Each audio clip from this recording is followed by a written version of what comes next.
De negatieve cijfers komen vooral door een saneerde afwaardering van de belangen van de Frieske Bank in de Bank van Landschot. Strengere internationale regels, eerst keer tenij dat banken als de Frieslandbank hoe meer eigen kapitaal beschikken.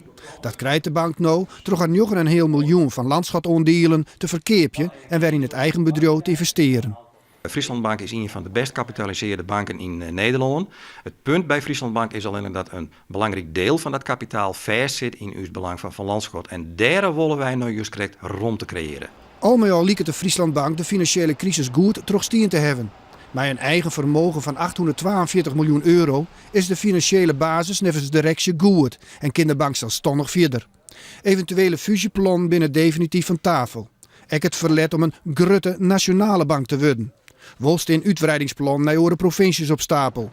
Mij al kantoren in Amsterdam, Utrecht en Rotterdam wil de bank nou uit Arnhem wij een nieuwe merk ontboren. Het reclamefilmpje met Jort Kelder doch daarbij vertuten. Ik zal eerlijk wezen, in Friesland wordt het wat oors ontvangen als Boeten Friesland, maar het is vooral bedoeld om uw namen bekend in Boeten Friesland te vergrutsen.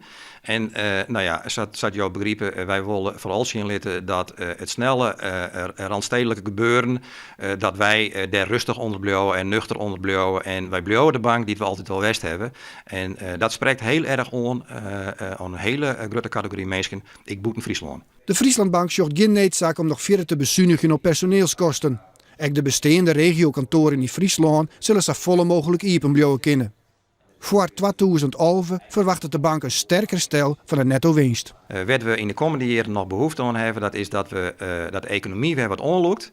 En dat wij de betere ontwikkelingen in het kernbedrijf van de bank, dus echt de Frieslandbank, zeg maar, waar het om gaat, dat we die terugklinken laten kennen in de netto resultaten.